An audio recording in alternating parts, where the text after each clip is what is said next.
오늘 보면 요한복음도 이제 21장까지인데 요한복음이 이제 오늘로서 끝을 맺게 됩니다. 오늘 본문 속에서 가장 핵심적인 것은 사랑입니다. 사랑. 우리에게 사랑을 가지고 살아갑니다. 하나님과의 사랑, 부모님과의 사랑, 자식들과의 사랑, 친구들과의 사랑, 모든 관계 속에서의 사랑. 그런데 나를 사랑하는 사람과의 관계 속에서 사랑의 이 배신을 하고 그랬을 때 그 마음에 쓰라린 마음을 가지고 있지는 않습니까? 오늘 이런 모습을 우리 주님께서 그 마음을 만져주시고 그 마음을 헤아려 주시고 그에게 다시 한번 소망과 또 사명으로 말미암아 주님의 일을 잘 감당케 하시는 것을 보게 되는 것입니다. 우리에게도 이 자식들의 이 사랑을 가지고 있는데 자식들이 실패하고 자식들이 온전치 못하는 것을 보면서 그 부모의 입장, 오늘 우리 주님께서 말씀하시는 이런 모습을 통해서 그의 삶을 하나님께서 친히 이끌어 주셔서 그가 온전한 삶이 되어지는 이런 믿음의 삶으로 이렇게 만들어지는 것을 보게 되는 것입니다. 오늘 21장 15절부터 본문 속에서 보면 부활의 주님께서 낙향한 제자들을 찾아가셔서 그들에게 조반을 먹게 하시고 또 그들에게 질문을 하시고 사명을 주는 것입니다. 무엇일까요? 한번 보겠습니다. 15절 보면 그들이 조반 먹은 후에 예수께서 시몬 베드로에게 이르시되 요한의 아들 시몬아 내가 이 사람들보다 나를 더 사랑하느냐 하시니 이르되 주님 그러하나이다. 내가 주님을 사랑하는 줄 주님께서 아시나이다. 이르시되 내 양을 먹이라 하시고 내 어린 양을 먹이라 하시고. 자, 보시겠습니다. 이 조반을 먹게 하셨는데 우리가 지난 시간에 보게 되면 이 19절에 보면 육지에 올라보니 숯불이 있는데 그 위에 생선이 놓였고 떡도 있더라. 예수께서 이르시되 지금 잡은 생선을 좀 가져오라. 그래서 시몬 베드로가 올라가서 그물을 육지에 끌어올리니 가득히 찬 큰 물고기가 153마리라 이같이 많으나 그물이 찢어지지 아니하였더라. 그리고 예수께서 이르시되 와서 조반을 먹으라 하시니 제자들이 주님이신 줄 아는 고로 당신이 누구냐 감히 묻는 자가 없더라. 예수께서 가셔서 떡을 가져다가 그들에게 주시고 생선도 그와 같이 하시니라. 이처럼 주님께서 이 낙향한 제자들에게 그들을 찾아가셔서 이렇게 식사, 자 우리 밥 먹고 하자 이렇게 좀 하는 것 같습니다. 그들이 밥 먹고 하자는 건 뭐겠습니까? 밤새도록 일을 했는데 고기가 없어요. 주님께서 그물을 오른쪽에 던지라 해서 그 고기가 많이 잡혔습니다.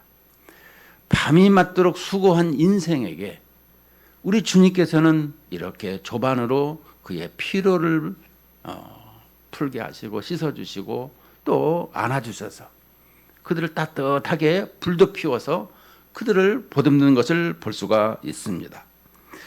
그리고 15절에 그들이 조반 먹은 후에 예수께서 이 시몬 베드로에게 묻습니다. 요한의 아들 시몬아. 이 요한의 아들 시몬이라고 하는 것은 자연인 예전에 주님을 만나기 전에 이름이었습니다.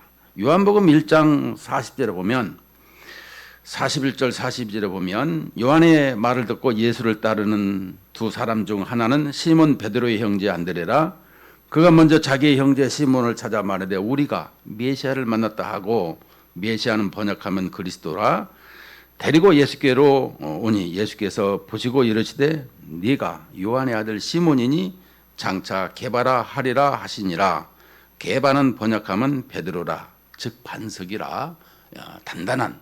그래서 우리가 여기서 보면 베드로에서 페트레트 미사일, 단단한 미사일, 이렇게 우리 여기까지 이렇게 발전된 것을 볼 수가 있죠.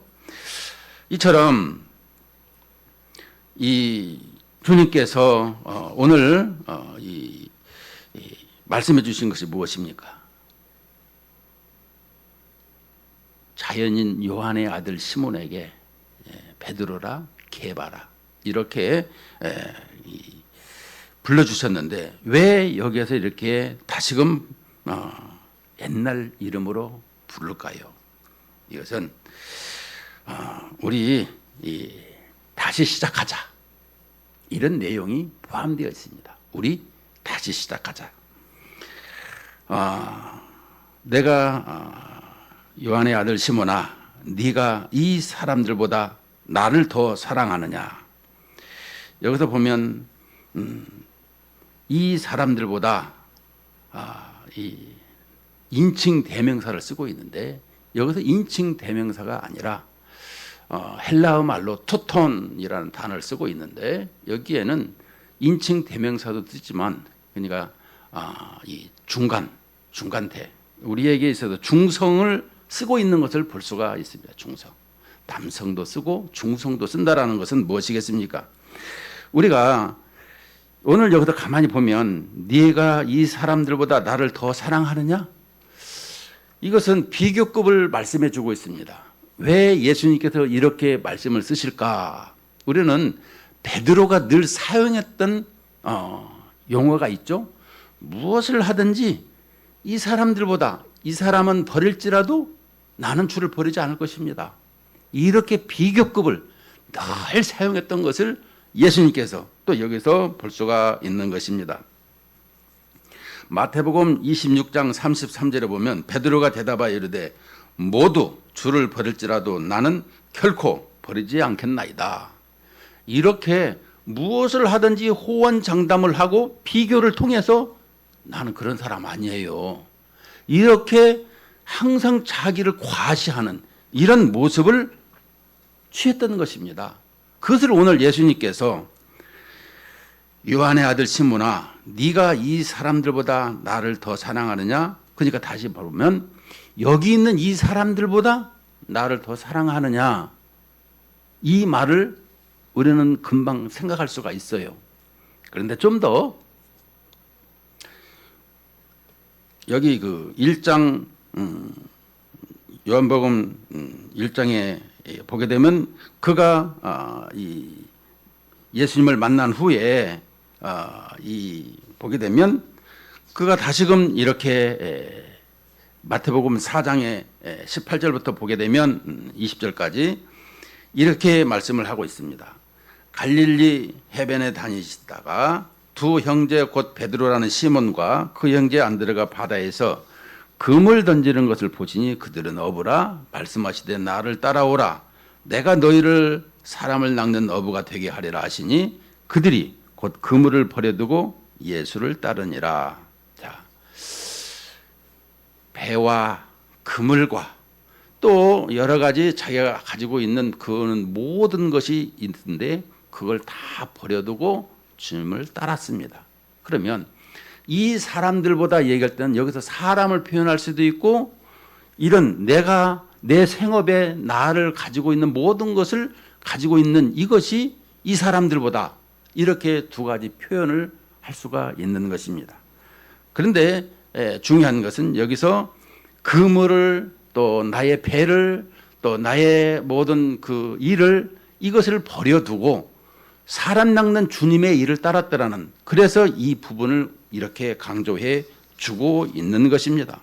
그래서 네가 이 사람들보다 나를 더 사랑하느냐 하는 이 말씀은 이 사람들이 아니라 네가 가지고 있는 그런 것보다, 왜냐하면 주님을 사랑한다고 이 사람들은 버릴지라도 나는 버리지 않겠습니다 했는데 막상 주님이 이제 대제사장 뜰에서 이렇게 신문을 받고 이제 죽음의 위치에서 자기 목숨이 더 사랑스러워서 그 주님을 버려버린, 주님을 위해서 죽겠다고 했던 그 약속이 이제는 주님을 버려버리는 이런 모습을 취했던 것을 볼 수 있습니다.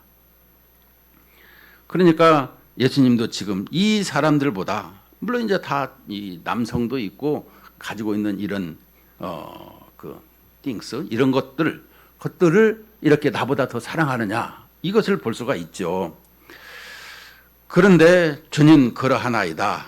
내가 주님을 사랑하는 줄 주님께서 아시나이다. 여기서 알다라는 것을 보게 되면 오이다라는 것인데, 경험과 체험을 통해서 내가 주님을 압니다. 이걸 설명해 주고 있는 거예요. 내가 지금을 따라다니면서 이렇게 알고 있는데 그 주님을 내가 알고 있습니다. 그러자 예수님께서 질문하시고 그에게 사명을 다시 주는 것이 뭡니까? 내 어린 양을 먹이라. 그럼 내 어린 양이 어떤 양이겠습니까? 교회에 오게 되면 초신자를 이해하면 좋겠습니다. 초신자에게는 무엇을 하든지 사랑으로 보듬어서 안아서 모든 것을 이렇게 어린 양으로 이렇게 받아들이는 이런 모습을 취해야 되는 거예요. 우리는 거기 앉아요. 이렇게 하는 건 안 되는 거예요. 어린 양이기 때문에 어린 양이나 어린 아이들 이렇게 볼 적에 우리가 어떻게 합니까? 그를 보듬어서 그를 떠넣어주고 그를 이렇게 쓰다듬어주고 그를 이렇게 같이 어울려서 이렇게 운동도 하는 이런 모습을 취하잖아요. 이처럼 하나님께서 이 땅에 어린 양으로 오셨는데 우리에게 다시금 주님께서 떠나시면서 우리에게 그 어린 양을 우리에게 맡기신다라는 것입니다. 그런데 함부로 하는 것이 아니라 그 양들은 사랑으로 먹이고 사랑으로 해야 된다라는 것을 설명해 주고 있어요. 우리가 신앙생활하면서 목사님은 왜 전문양이지? 성도들이면 이렇게 은혜롭고 사랑스러워야 되는데 왜 저렇게 막 세게 나올까? 예, 그럴 때마다 좀 불편한 점이 많이 있습니다. 목사님도 또 이렇게 힘든 것이 있구나.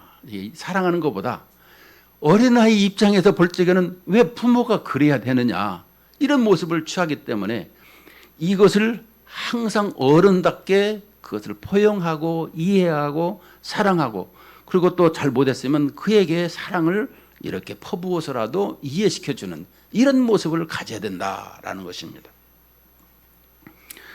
두 번째 이릅니다. 요한의 아들 시몬아, 네가 나를 사랑하느냐? 또 오이다 이렇게 사랑을 물어봅니다. 그러자 주님 그러하나이다. 내가 주님을 사랑하는 줄 주님께서 아시나이다. 아시나가 오이다고요. 이 사랑이라는 것은 우리에게 다른 말이죠. 그런데 주님께서 아시나이다. 그래 내 양을 치라. 두 번째 양은 좀 성숙한 양입니다. 교회의 중직자들 이런 분들은 이렇게 다스리고 치라 이렇게 양을 치는 모습을 가르쳐주고 있습니다. 우리가 동물들에게도 보게 되면 어린 동물과 큰 동물이 있잖아요. 큰 동물들은 이렇게 치는 모습을 통해서 이끄는 것을 보게 되는 것입니다. 친다라는 것은 그에게 일을 맡기고 그 일을 통해서 열심을 낼 수 있도록 동력을 이렇게 부어주는 것을 설명해 주고 있습니다.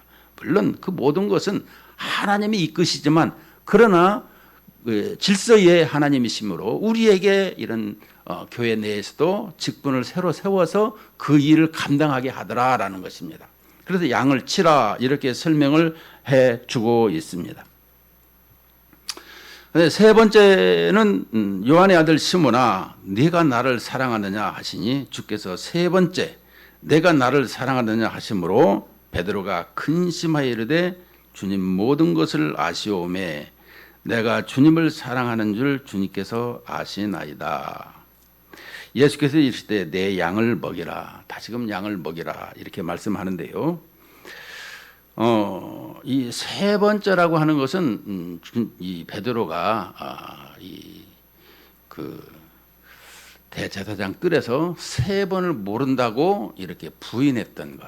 그러니까 우리도 보면은 이렇게 막 위험하고 이런 그 강압적이고 고압적인 데서 내가 약해지는 것보다는 별것도 아닌 여종 하나가 너 예수님의 제자 아니냐? 아니다. 심지어 막 저주까지 하는 이런 모습을 가지는 걸 보면서 우리 삶은 별로 그렇게 두드러지게 나타나지 않더라도 나도 모르게 주님을 부인하고 있지는 않는가, 이런 모습을 보게 되는 것입니다. 그 부인한 것을 3번씩이나 부인한 것을 다시금 생각나게 하여 주시고 그에게 그 질문을 통해서 새롭게 대답을 원하시고 그 대답을 통해서 사명을 부여하는, 그래서 내 양을 먹이라 이렇게 말씀을 해 주고 있는 것입니다. 3번째로 말하니까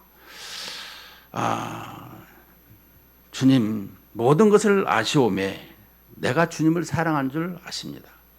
다 알죠. 주님께서 모르는 것이 아니라 아시는데 그에게 이렇게 물어보는 것은 그의 마음속에 가지고 있는 여러 가지의 죄책 이런 것을 다 드러내서 치유해 주시고 또 그에게 새롭게 만들어 주시는 것을 볼 수가 있는 것입니다.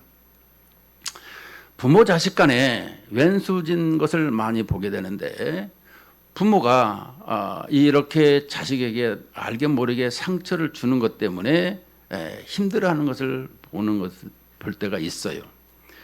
그래서 어떤 부모는 이렇게 자식에게 용서를 구하는 모습을 볼 수가 있는데요. 그래서 부자지간에 부녀지간에 또 모녀간에 모자지간에 이렇게 회복되는 것을 볼 수가 있는 것입니다. 왜냐 그러면 우리의 마음속에 속에 깊이 가지고 있는 이런 죄책이 있어요. 무거운 짐이 있어요.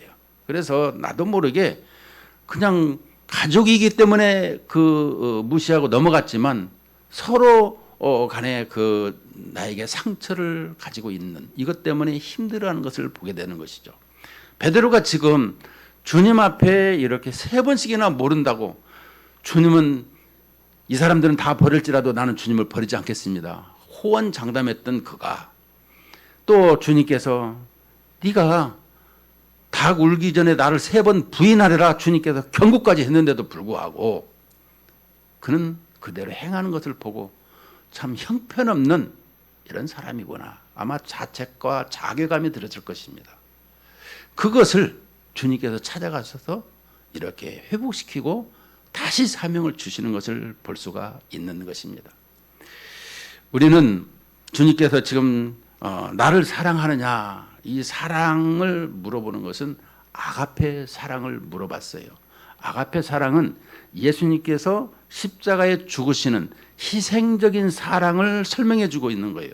그러니까 네가 그 희생의 사랑을 나에게 줄 수 있느냐, 이렇게 물어볼 때에 첫 번째, 두 번째, 3번째 전부 다가 내가 친구로서 필리에 친구로서 주님을 사랑합니다. 아가파스 메, 이게 아가페로 나 사랑하니, 이게 필리오스 이렇게 대답을 해줍니다. 그러니까 주님은 아가페적으로 희생적으로 사랑을 지금 요구하고 있는데 나 친구적으로 사랑합니다. 그렇죠. 3번째도 또 물어보는 것입니다. 그러니까 이 나를 사랑하고 또 나를 아느냐 이렇게 물어볼 적에 주님 내가 지금까지 경험과 체험으로 알았는데 지금 모든 것을 3번째 물을 때는 나의 모든 것을 아시잖아요. 이 대답을 지금 할 적에 베드로가 근심하여 이르되 주님 모든 것을 아시오매 내가 주님을 사랑한 줄 주님께서 아시나이다. 그러자 친구처럼 사랑한다니까 그래? 그러면 기노스코라는 단어가 여기서 또 나오는데 오이다가 나오지만 기노스코가 나와요. 그러면 네가 그 친구들에게 그러면 내 사랑을 가르쳐다오. 이렇게 말하는 장면이 이 3번째 장면이 되는 것입니다. 그래서 우리는 주님을 사랑한다고 내가 지금 체험으로 경험으로 알았습니다마는 그래 그러면은 그 희생하는 그 사랑을 나에게 좀 보여주고 있니? 그러면 그것은 조금 이런 생각을 가집니다. 왜? 내 생명이 중요하다라는 것을 주님을 위해서 이렇게 살아간다고 하면서도 나도 모르게 이런 것을 보게 됩니다. 그래서 세 번째까지 물을 때 주님께서 아시나이다. 예수께서 이르시되 그래 내 양을 먹이라. 이렇게 다시금 친구들에게 복음을 전파하고 증거하는 이러한 삶을 살아다오. 이렇게 주님께서 말씀해 주고 있는 것입니다. 우리는 사랑 얘기할 적마다 성경에 사랑이 5가지가 나와요. 아가페, 우리의 주님께서 나를 구원하시려고 희생하시는 대속하신 그 사랑을 설명한다면, 에로스, 우리가 이성 간의 남녀 간의 사랑을 설명해 주고 있어요. 참 좋죠, 이성 간의 사랑. 그런데 이성 간의 사랑은 끌어당기고 소유하는 게 있어요. 이 뜻이 뭐냐 그러면, 이 에로스, 이성 간의 사랑은 이 잡아당기는 것이 있는데, 내가 만약 잡아당겨서 만일 오지 않거나 이렇게 잘못된 경우를 보게 되면 그를 아주 파괴시키기까지 그를 미워하는 이런 사랑이 이 에로스라는 거예요. 그래서 소유하다, 잡아당기다, 이런 뉘앙스, 이런 모습을 가지고 있습니다. 뜻을 가지고 있죠. 그 다음에 이제 필리에, 친구 간의 사랑인데, 우정, 수평적인 사랑을 설명해 주고 있는 것입니다. 네 번째는 이제 스톨게라는 것인데, 이제 가족 간의 사랑을 설명해 주고 있어요. 가족의 사랑, 가족을 사랑하는 이런 모습을 설명해 주고 있고, 5번째는 필란드로피아라고 우리에게 이 정신 박약자, 너무 고통받는 이런 사람들을 사랑하는, 이렇게 설명을 해 주고 있는 것입니다. 이게 우리가 사랑한다라면은 주님께서는 지금 어떤 사랑을 요구하고 있는가, 그 사랑에 부응하는 이런 모습이 돼야 되는 것이죠. 그런데 대답할 적마다 친구 사랑으로 이렇게 대답하면은 좀 아니겠죠. 오늘 여기서 그 말씀을 하시고 난 뒤에 이렇게 내 양을, 어린 양을 먹이라, 내 양을 치라, 내 양을 먹이라, 이렇게 말씀하시고 있는 것을 보는데, 18절에 보면 내가 진실로 이렇게 이 진실로라는 건 대문자로 아주 크게 아멘입니다. 아멘이 진실이라는 뜻이에요. 진실로 너에게 이르노니 네가 젊어서는 스스로 띠띠고 원하는 곳으로 다녔거니와 늙어서는 네 팔을 벌리리니 남이 내게 띠띠우고 원하지 아니하는 곳으로 데려가리라. 주님이 말씀하시는 것인데, 내가 젊어서는 스스로 띠띠고, 이것은 무슨 말씀이겠습니까? 우리가 무엇을 하든지 이제는 우리가 살면서 어떤 것을 결단하고 또 결심하고 헌신하는 이런 모든 것이 자기중심적인, 여기서 띠를 띈다는 거, 허리끈을 확 묶는다는 거예요. 능동적이고 이 적극적인, 스스로 자기중심적으로 다녔다, 이런 모습을 지금 설명해 주고 있는 것입니다. 그런데 이제 늙어서는 어떻게 되느냐? 내 팔을 벌리리니, 당신의 팔을 벌리리니 남이 너에게 띠띠우고 원하지 아니하는 곳으로 데려가리라. 여기서 데려가는 건 무슨 뜻이겠습니까? 이렇게 젊어서는 내 중심적으로 내가 뭐든지 결심하고 결단하고 이렇게 판단하고 행했던 것이지만, 늙어서는 이제는 주님 중심으로 내 이 생각이 이동이 바뀌어서 주님 중심으로 이렇게 살면서 그 모든 것을 베풀고 또 그 말씀으로 나가는 것을 설명해 주고 있는 것입니다. 그래서 이 띠띠고라는 말을 우리가 한번 생각을 해보면은, 사도행전 12장에 이게 보면 야고보가 옥에 갇혀서 죽었죠. 그러자 베드로를 잡아다가 옥에 가두었는데, 그 옥에 문이 열리게 되죠. 천사가, 베드로가 옥에 갇히자 교회는 그를 위해서 기도했고, 또 천사가 그 밤에 이제 그 베드로를 찾아와서 그 모든 문을 열어놓고 베드로를 발로 차고 일어나 이래가지고 성령에 이끌려서 그 문을 나가는데 이게 꿈인지 생신지 이런 모습을 가졌더라라고 하는 것은 이제 그 늙어서는 자기 뜻이 아니라 주님 중심으로 바뀌어서 성령의 이끌림으로 모든 일을 행하게 된다. 이것을 설명해 주고 있는 것입니다. 그래서 12장 8절에서 11절을 보면 천사가 이르되 띠를 띠고 신을 신으라 하거늘 베드로가 그대로 하니 천사가 또 이르되 겉옷을 입고 따라오라 한데 베드로가 나와서 따라갈새 천사가 하는 것이 생시인 줄 알지 못하고 환상을 보는가 하니라. 이에 첫째와 둘째 바수를 지나 시내로 통한 쇠문에 이르니 문이 저절로 열리는지라. 나와서 한 거리를 지나며 천사가 곧 떠다더라. 이에 베드로가 정신이 들어 이르되 내가 이제야 참으로 주께서 그의 천사를 보내어 나를 헤롯의 손과 유대 백성의 모든 기대에서 벗어나게 하신 줄 알겠노라 하여. 이제 이 모든 것을 보게 되면 그 사람은 영적인 존재라서 영으로 말미암아 하는 이런 것을 따라가게 되는 모습을 설명해 주고 있는 것입니다. 그러므로 우리의 신앙생활도 마찬가지입니다. 젊어서는 다 자기 중심으로 많이 살았어요. 그러나 세월이 흘러서 나이가 들어가면서 주님과 더 가까운 이런 신앙생활을 할 적에는 이제 주님의 인도하신 대로 우리가 살아가는 것을 볼 수가 있는 것입니다. 19절에 보면 그리고 이 말씀을 하시면 베드로가 어떠한 죽음으로 하나님께 영광을 돌릴 것을 가리킴이라. 이 말씀을 하시고 베드로에게 이르시되 나를 따르라 하시니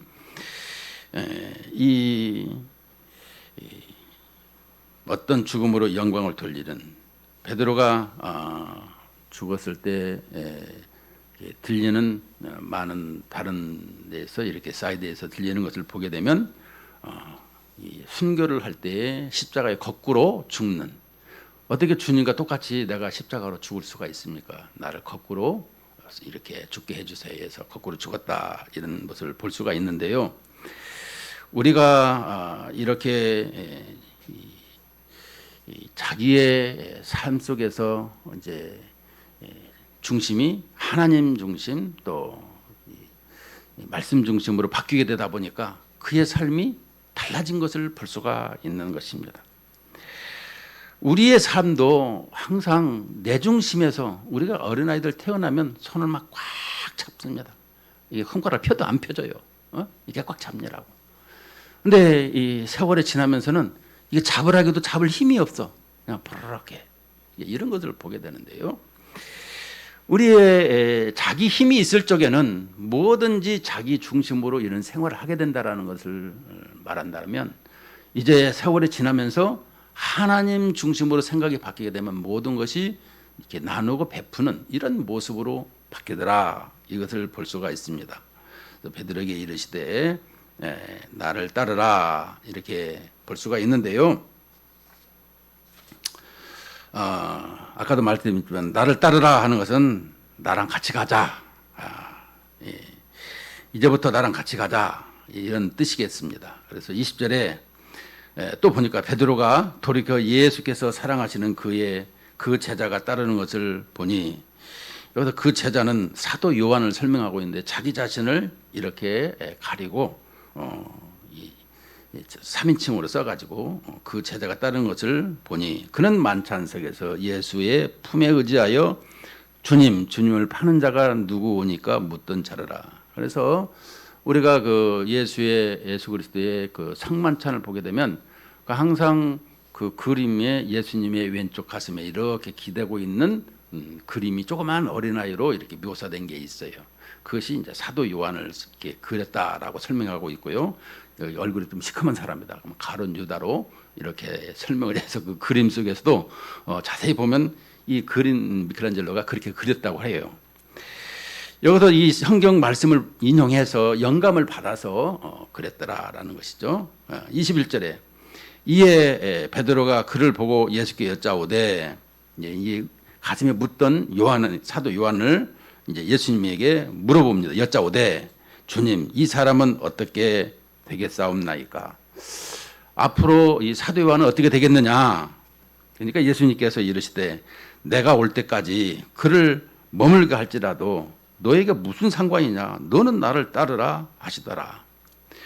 우리는 남한테 이렇게 그 사람 어떻게 되느냐 별걸 다 물어보고 싶은 마음이 우리 요즘 말로 하면 오지랖이죠.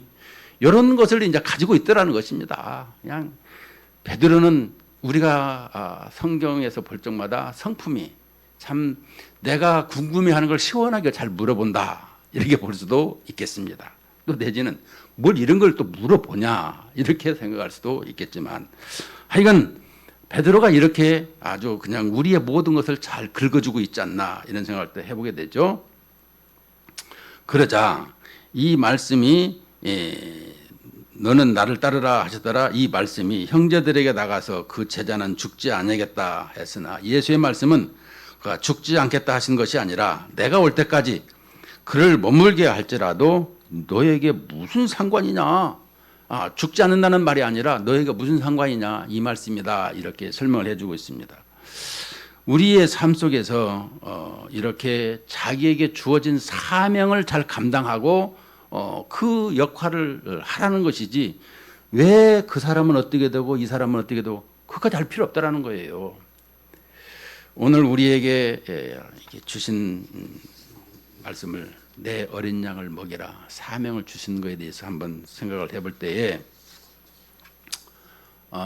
사도 바울은 그가 디모데후서 4장에서 모든 일을 마치고 사명을 잘 감당한 후에 그는 이렇게 고백을 했어요. 디모데후서 4장 7절 8절을 보면 나는 선한 싸움을 싸우고 나의 달려갈 길을 마치고 믿음을 지켰으니 이제 후로는 나를 위하여 의의 면류관이 예비되었으므로 주 곧 의로우신 재판장이 그날에 내게 주실 것이며 내게만이 아니라 주의 나타나심을 사모하는 모든 자에게도니라.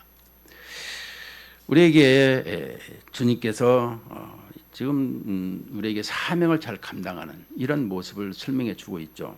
근데 이때에 썼던 이 바울을 보게 되면 바울이 로마 감옥에 있는 것입니다.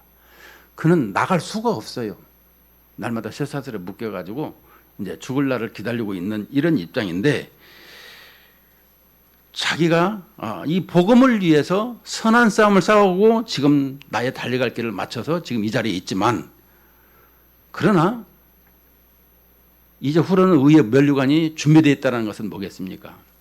로마 감옥에서 이름도 없이 빛도 없이 죽어서 끝나는 것이 아니라 이제 이 세상을 창조하시고 우리를 구원하시고 대속하신 그 예수님의 재판장이 기다리고 있더라. 이것이 믿음이라는 것입니다. 우리 신앙생활에서 왜 이렇게 내가 힘들고 나약하고 보잘것없고 이런 모습으로 살아야 되는가 하지만 우리 주님께서는 나에게 의의 면류관을 준비해주고 있더라. 이런 믿음으로 이렇게 반전시키며 살아가는 것입니다. 우리는 종말론적 신앙생활을 얘기할 때가 많이 있습니다. 종말론적 신앙생활이 뭐겠습니까? 내가 죽음 이후의 삶을 지금 그 시간을 이 앞에다 놓고 살아가는 것입니다. 오늘 죽은다 해도 나는 이러한 모습으로 주님 앞에 쓴다라는 것을 확신하게 살아가는 것이 종말론적 신앙생활인 것입니다. 이런 모습으로 우리가 살아갈 때에 우리의 믿음은 더욱더 성숙하고 또 주님 앞에 영광을 돌리는 것입니다. 결론을 맺겠습니다. 우리의 삶이 내가 이 사명을 잘 감당하고 어려울 적에 이런 것이 있을지라도 주님께서는 우리에게 말씀했어요. 합력하여 선을 이루어서 그 사명을 잘 감당하는 이런 모습이 되도록 주님께서 늘 우리를 인도해 주시고 또 보듬어 주셔서 그 일을 잘 감당케 하신다는 것입니다. 그래서 끝까지 그 주님을 위해서 헌신하고 순교하는 이런 모습을 보게 되는데요. 우리가 이 땅에 사는 동안에도 이런 모습으로 주님 앞에 올려지기를 주님의 이름으로 축원하고 축복을 드립니다.